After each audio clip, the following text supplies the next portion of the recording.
What is happening?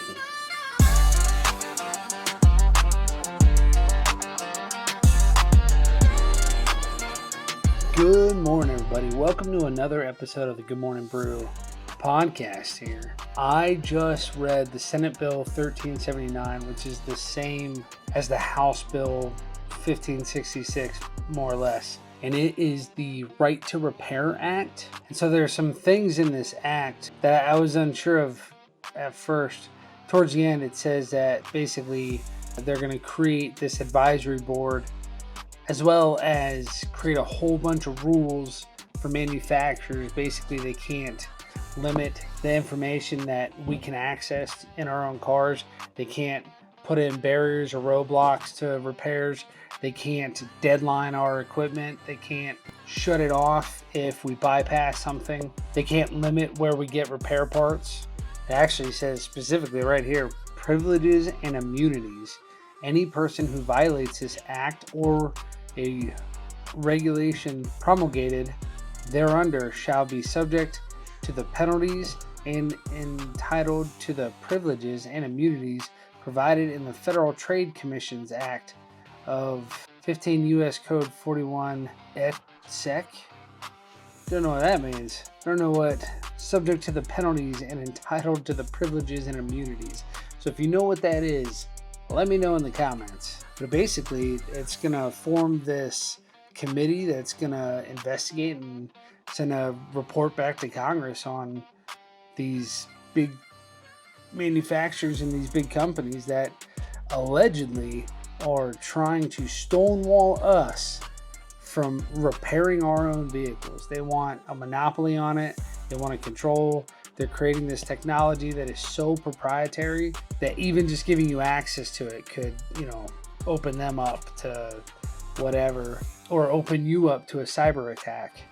That's literally what it was in there. So let me read some of this stuff. It says here that motor vehicle manufacturers shall not employ any barriers that impairs the ability of an owner or motor vehicle owner or their designee to access vehicle generated data. Aftermarket parts manufacturer, they can't limit a motor vehicle owner, parts manufacturer, equipment manufacturer, diagnostic tool manufacturer, or motor vehicle repair facility from accessing. They can't prevent them from accessing like critical repair information, tools, parts, any of that stuff. It says here that motor vehicle manufacturer shall not purposefully and intentionally implement, it says, while addressing driver and occupancy safety, any software update to a motor vehicle with the specific intent of rendering any capability or any capable alternative part or aftermarket part inoperable.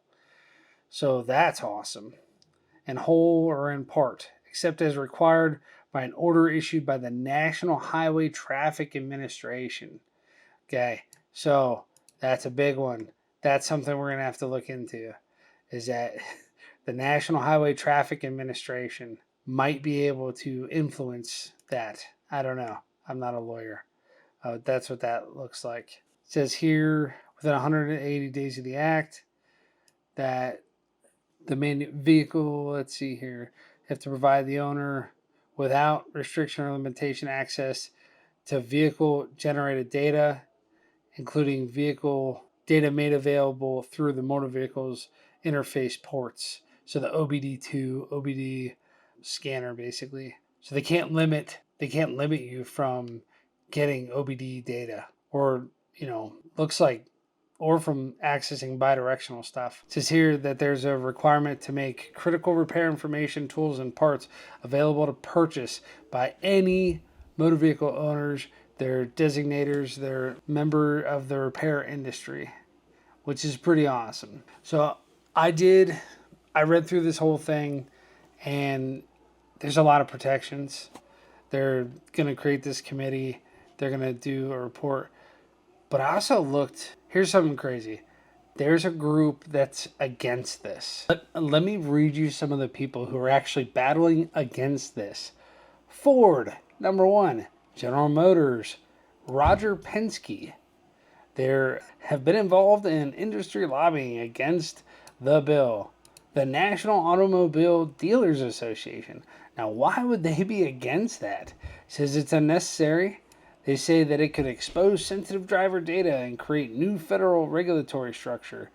Let's see. It says they point out that independent shops already have access to the repair information and tools, and that a 2014 MOU with manufacturers already addressed many of the same concerns. So why do we need to do that? What could have changed since 2014 to 2000 now? Maybe, and I don't know, I'm not a genius, but maybe something called technology. We're basically driving computers. Apple is opposing the law. Samsung, IBM, this is according to Google. It's according to CNBC, larkscientific.org. This is just the Google AI return.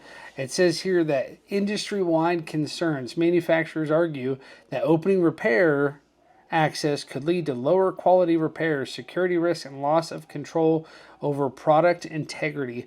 Look, we've been repairing our own vehicles for like 100 years. And you know what? Some people are struggling to feed their children. They're struggling to put gas in their cars. They're struggling to even have a car. Okay? Now, let alone you're going to make them pay just stupid amounts of money for a diagnosis, stupid amounts of money for repair parts, because now you're going to control the proprietary information on how to even manufacture the parts. Like, look, you can't have a monopoly. It's just that simple. You just can't. And I don't know if that's what they're trying to do, but it kind of feels that way. It says here, in short, the main opposition comes from automakers, tech giants, and trade associations. Weird. Weird. That see the right to repair as a threat to their control over the repair processes and product security and profitability. All right, what do you guys think in the comments? How do you feel about this right to repair bill? This is like a big thing that's happening right now. I think right now the bills in the Senate, the House and the Senate both have kind of their own version of this bill. Here's the crazy part. It's co-sponsored is what it looks like. It looks like it's co-sponsored by both Republicans and Democrats. So a lot of them kind of agree on this. But this is even crazier.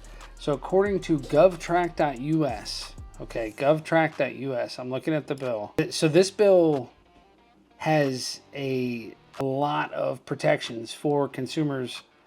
It says that this bill has a 10% chance of being enacted. Because why would you help people? Why would you have a bipartisan co-sponsors of this bill, Republicans and Democrats, and in the House it says it's a 15% chance of being enacted to actually protect consumers? Why would you protect consumers?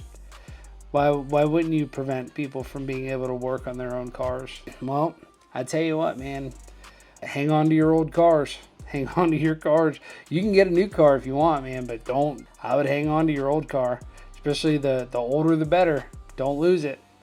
Don't get rid of it.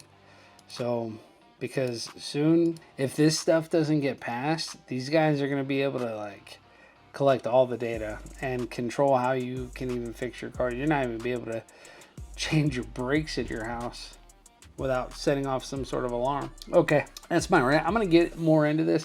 Let me know in the comments if you like this kind of video, this kind of short little dive into stuff like this. This is going kind of viral right now. So I went ahead and I read the bills, or at least tried to, because I don't read so good. And it seems the bills actually seem to be really well written and have a lot of protections for consumers. So check them out. Download the bills yourself, read them for yourself, and you know what? Reach out to your congressperson and let them know how you feel, because if something like this gets passed, there's a lot of protections and it limits what these big companies, these big corporations can actually do. And I might be hurting my channel by, advocating for you people. So why don't you go ahead and subscribe, hit the bell for notifications. Let me know in the comments how you feel about the Right to Repair Act. If you think it's a good idea, if you think it's a bad idea, like, Do you work for a dealership? What are you hearing from the field? Thank you guys for watching. As always, have a good morning.